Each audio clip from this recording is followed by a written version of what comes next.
سنیچر کی عید الاضحیٰ ادا کی جائے گی، کی نماز ادا کی جائے گی۔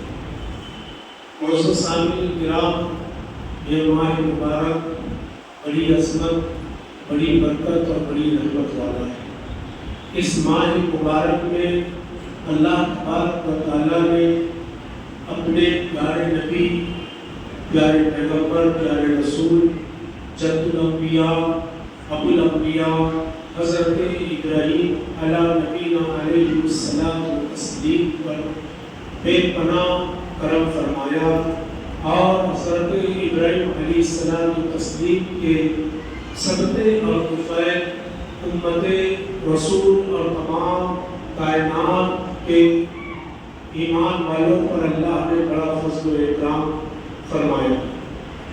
یوم الحج تو یہ ماہ مبارک ہے، حج کا مہینہ کہلاتا ہے۔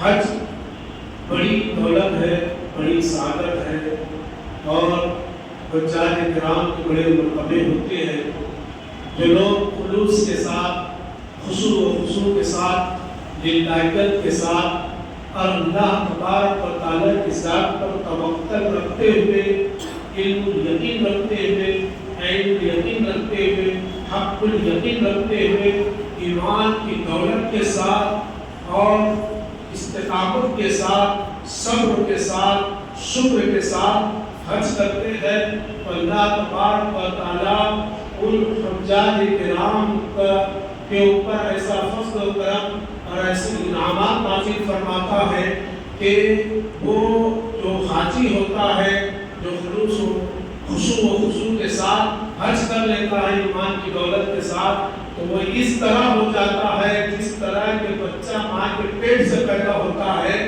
یعنی کہ بچے سے کوئی گناہ، کوئی خطا نہیں ہوتی ہے، اسی طرح وہ حاجی ہے تو اپنی زندگی میں پاک و صاف ہو جاتا ہے۔ حج عشق اور محبت کا نام ہے۔ حج پورا عشق ہے، حج پوری محبت ہے۔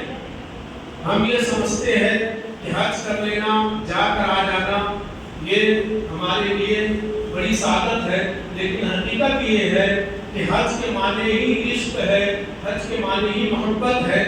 ہر عبادت، ہر ذکر بغیر پیسہ، بغیر دولت کے کیا جاتا ہے، بغیر مشقت اور بغیر تکلیف کے عبادت کی جاتی ہے۔ نماز بغیر تکلیف کے بندہ پڑھ لیتا ہے، نہ اس میں کوئی پیسہ لگتا ہے، نہ کوئی دولت لگتی ہے۔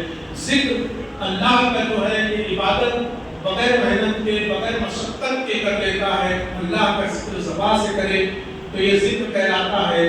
قرآن کی تلاوت کرے یہ ذکر کہلاتا ہے، عبادت کہلاتی ہے۔ ہر عبادت بغیر مشقت اور بغیر تکلیف کے کی جاتی ہے، لیکن حج ایسی عبادت ہے، حج ایسی دولت ہے، حج ایسی نعمت ہے جو پیسہ لگا کر، دولت لگا کر، دور و دراز سے سفر کر کر مکہ المکرمہ پہنچ کر اللہ تبارک و تعالیٰ کی خشوع اور خوشی کے ساتھ اللہ کی رضا کے لیے، للہیت کے لیے بندہ حج کرتا ہے، دولت لگاتا ہے، مشقت کرتا ہے، محنت کرتا ہے، بڑی عزت ہوتی ہے، بڑی تکلیفیں ہوتی ہے، ان سب کا سامنا کر کر وہ حج کرتا ہے اور یہ ارادہ رکھتا ہے کہ میرا حج اللہ کی بارگاہ میں مقبول ہو جائے، میرا حج اللہ تبارک و تعالیٰ کی بارگاہ میں قبول ہو جائے اور اللہ تبارک و تعالیٰ مجھ سے راضی ہو جائے۔ دولت لگا کر ہزاروں سینکڑوں کلومیٹر دور کا سفر کر کر، سفر کی مشکلات، سفر کی عزت برداشت کر کر، پھر وہاں پر محنت و مشقت کر کر، یعنی کہ پوری تکالیف اٹھا کر حج کرتا ہے، تو اللہ تبارک و تعالیٰ ایسے حاجی کا جو خشوع و خضوع کے ساتھ حج کرے اللہ قبول فرماتا اور تمام گناہوں کو معاف فرماتا۔ یہ حج کی دولت ہے، اور حج پورا عشق سے بھرا ہوا ہے، اور اس میں مشقت یہ ہے کہ بندہ وہاں پر پہنچنے کے بعد 8 ذی الحجہ کو وہ مینا پہنچتا ہے، مینا کے اندر پورا دن رہتا ہے، پوری رات رہتا ہے، پھر 9 ذی الحجہ کو وہ مینا سے سفر کر کر عرفات کے میدان میں پہنچتا ہے، جسے میقات کہتے ہیں، اور یہ عرفات کے میدان میں قیام کرنا، پورا دن بھر رکنا، وہاں مشقت کو تکلیف اٹھانا. پھر اس کے بعد عرفات سے نکل کر مغرب کے ٹائم وہ مزدلفہ پہنچتا ہے. مزدلفہ میں عشاء کی نماز اور مغرب کی نماز اکٹھا ہو کر ادا کی جاتی ہے. پھر صبح جو ہوتی ہے وہ 10 ذی الحجہ ہوتی ہے. اب 10 ذی الحجہ کیا ہوتا ہے؟ عید الاضحیٰ ہوتی ہے, عید کی نماز ہوتی ہے. اب حاجی میلا کچیلا ہوتا ہے, مینا سے عرفات پہنچا, نہ نہانے کا وقت ملا نہ سونے کا وقت ملا, تھکان الگ ہوتی ہے, بدن تھکاوٹ کی وجہ سے چورا چور ہو جاتا ہے, بندہ تھک جاتا ہے. پھر عرفات سے وہ مزدلفہ آتا ہے, اور جب حج کر لے, جب مزدلفہ آ کر جب 10 ذی الحجہ کو پھر وہ صبح اٹھ کر عید کی نماز ادا کرتا ہے, پھر قربانی ادا کرتا ہے, اس کا حج ہو گئے. اب وہ احرام اتار سکتا ہے. اب احرام اتارا تو پھر اس کے بعد عمرہ کر سکتا ہے. تو بڑی مشقت اور بڑی تکلیف کے ساتھ حج ہوتا ہے, جس میں پیسہ بھی تو خرچ ہوتا ہے اور جس کو جسمانیت کی محنت بھی لگتی ہے. جب یہ اللہ کی بارگاہ میں مقبول ہوتا ہے, کیوں نہ ہو, کیونکہ اللہ تبارک و تعالیٰ نے قرآن میں ارشاد فرمایا وَإِذِ ابْتَلَىٰ إِبْرَاهِيمَ رَبُّهُ بِكَلِمَاتٍ فَأَتَمَّهُنَّ. اور یاد کرو جب ابراہیم کو اس کے رب نے, ابراہیم کے رب نے جب انہیں ہر مشکلات سے, ہر پریشانی سے, ہر مسائل سے آزمایا تو ابراہیم اس کے اندر کھڑا ہو گیا. انہوں نے ہر بات کو پوری کی. جتنی مشکلات, جتنی پریشانی حضرت ابراہیم پہ ڈالی گئی, حضرت ابراہیم نے ہر امتحان کو بخوبی انجام دیا, استقامت کے ساتھ دیا, صبر کے ساتھ دیا, شکر کے ساتھ دیا. تو اللہ تبارک و تعالیٰ نے کیا انعام عطا فرمایا؟ اب اللہ فرما رہا قال انی جاعلک للناس اماما. اور ہم نے پھر ابراہیم کو انعام دیا کہ ہم تیری ذریت میں, ہم تیرے اندر ہے تو امامت عطا فرما دیں گے, وہ مقام عطا فرمائیں گے جاہلوں کو چھوڑ کر.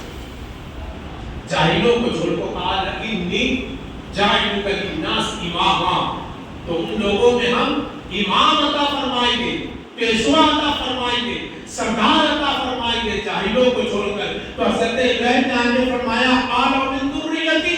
حضرت ابراہیم نے کہا کہ مولا میری ذریت میں سے امام ہوں گے. تو اللہ تبارک و تعالیٰ نے کہا قال لا ینال عہد الظالمین, کہ ہاں تیری ذریت میں سے امام ہوں گے, لیکن ظالم نہیں, اللہ کا وعدہ پکا ہے. قال لا ینال عہد الظالمین, لیکن ظالموں میں ظالم لوگ نہیں ہوں گے, تیری ذریت میں امام ہوں گے. اور اللہ کا وعدہ پکا ہے.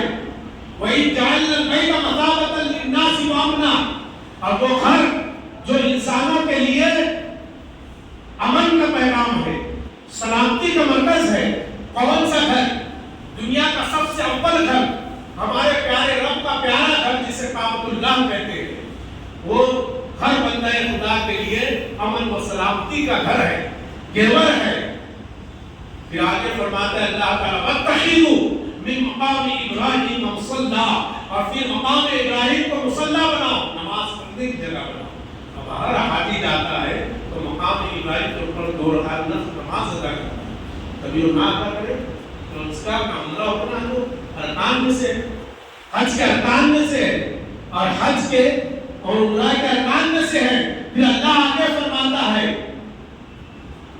وَعَهِدْنَا إِلَىٰ إِبْرَاهِيمَ وَإِسْمَاعِيلَ أَن طَهِّرَ بَيْتِيَ لِلطَّائِفِينَ وَالْعَاكِفِينَ وَالرُّكَّعِ السُّجُودِ. اور اپنے عہد لیا حضرت ابراہیم سے, حضرت اسماعیل سے, کہ میرے گھر کو صاف و ستھرا کرے, میرے گھر کو پاکیزہ کرے. ان کے لیے وَالْعَاكِفِينَ, اعتکاف کرنے والوں کے لیے, وَالْعَاكِفِينَ اور رکوع کرنے والوں کے لیے, اور سجود کرنے والوں کے لیے, سجدہ کرنے والوں کے لیے میرے گھر کو پاک و صاف کرے.